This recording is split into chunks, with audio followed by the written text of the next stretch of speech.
Imagine a secret so big, so dangerous, that a government agency literally tried to wipe it off the face of the earth. For decades, that's what Project MKUltra was. It was basically a conspiracy theory, something you'd only hear about in whispers. But then, in 1977, a box of old financial records gets found, completely by accident, and suddenly, one of the CIA's darkest secrets gets dragged out into the open.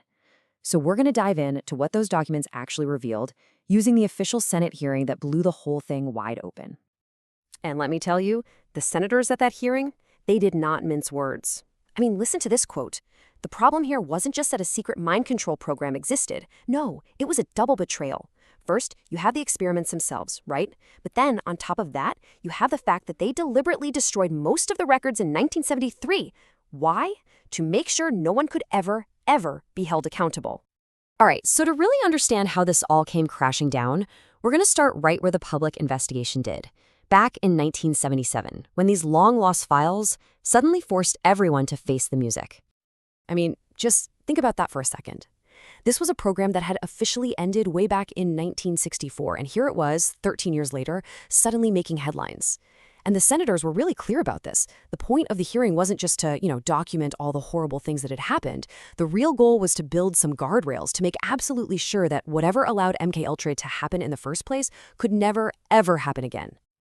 So the big question is, what exactly was this program? What was this thing the CIA tried so hard to bury forever? Well, thanks to those documents, it finally had a name: Project MKUltra. Now, what came out in the hearings was that MKUltra wasn't just one single project. Oh, no. It was this huge umbrella program. We're talking 149 different subprojects all running under the same banner. And their one common goal? To figure out ways to control or influence how people think and act. They were using everything you can imagine: drugs, hypnosis, and some really, really out there psychological tricks. And right here, this is the core deception of the entire program. See, the story they told was that MKUltra was purely defensive. We have to understand Soviet brainwashing techniques to protect ourselves.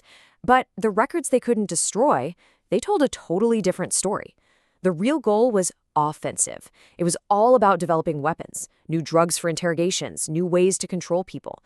It was about creating tools to use on other people.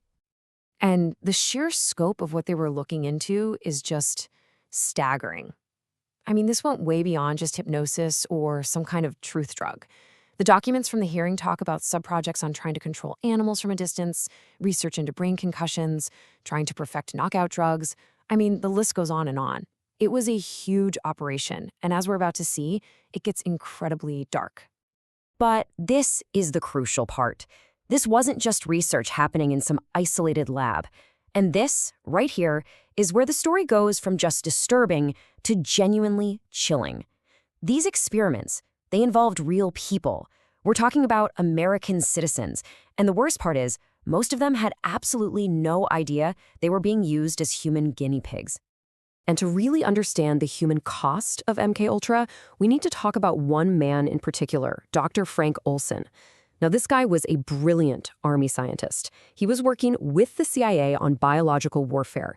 He wasn't some enemy agent or a spy. He was a colleague, one of their own. And his story, which was pieced together from these records, just reveals the absolute shocking recklessness of this whole program.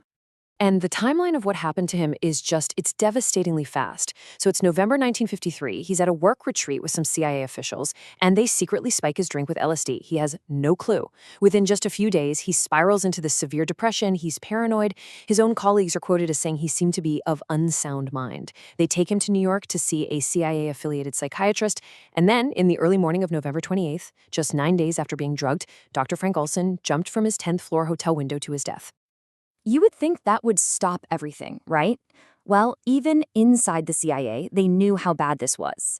Their own top lawyer wrote a memo criticizing the whole thing, calling out the very casual attitude and culpable negligence of the guys who ran the experiment. They knew. They absolutely knew they were at fault. And yet, the MKUltra programs kept on going for another 10 years. So you gotta ask, what was the end goal here? What were they even trying to achieve? Well, the CIA's own documents are crystal clear about it. They were looking for stuff that could make people think illogically, substances that could wipe out your memory, methods to create total shock and confusion, even things that could cause temporary paralysis. Let's be real, these aren't tools for gathering intelligence. These are weapons. Weapons designed to completely disable and discredit someone. And a lot of this testing went down in these CIA-run safehouses. It's chilling to read about. The documents describe how they'd lure people to these apartments, drug them without them ever knowing, and then agents would sit behind one-way mirrors and just watch what happened. No consent, no medical screening beforehand, no follow-up care afterward, nothing. So who were these unwitting test subjects? The records are pretty clear on this, and it's ugly. The CIA specifically went after the most vulnerable people they could find. They targeted heroin addicts, offering them more heroin if they take part in LSD tests. They experimented on inmates at a state hospital, and even on terminal cancer patients. I mean, these are people who were in no position to give any kind of meaningful consent. And if you want one single fact that perfectly sums up the culture of secrecy and, frankly, defiance inside this program, just look at this number: 11 grams. That's how much deadly shellfish toxin a CIA scientist just kept. He held onto it even after a direct presidential order in 1969 to destroy all biological weapons. He just ignored it, and he kept it in a lab where it sat completely undiscovered for 5 years. Okay, so how on earth did a program this huge, and this obviously unethical, stay hidden for so long? Well, the answer is, it was designed from the ground up to be hidden, with a whole system of cover-ups and ways to deny everything. For starters, let's just follow the money. It was brilliant, in a sneaky kind of way. The CIA wouldn't just write a check to a researcher. Nope. First, they'd give the money to a separate, cut-out foundation. Then, that foundation would turn around and make what looked like a perfectly normal private donation to a university or a research hospital.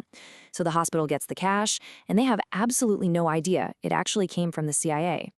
And on the inside, the whole program was designed to be a total black hole for information. I mean, an official inspector general's report from way back in 1963 pointed out that MKUltra was run with the philosophy of minimum documentation. You know, basically, write down as little as you possibly can. All the normal rules, the audits, the oversight, they were just waived. And this wasn't sloppy bookkeeping, it was a deliberate strategy. The whole point was that if this ever came out, there'd be no paper trail to follow. And this whole culture of secrecy reaches its peak in 1973. That's when the director of the CIA orders almost all of the MKUltra files to be destroyed. And the official reason they gave, under oath, tells you everything you need to know. It wasn't about protecting national security. The reason they gave for destroying the records was to protect anyone who would help them, to save them from embarrassment. Can you believe that? Embarrassment. So that brings us to the final part of the story, the aftermath. What actually changed after that bombshell hearing in 1977, and what kind of legacy did this incredibly dark program leave behind? Well, for one thing, the discovery of MKUltra was a huge shock to the system, and it did lead to some real change. Those hearings led directly to new laws being proposed to protect people in any kind of government-funded research. And not just for, say, health studies, but specifically for the CIA and the Department of Defense, too. It was a really important step to try and make sure these kinds of abuses could never happen again. But there was this one really painful question that lingered, and it was a direct result of all those destroyed files.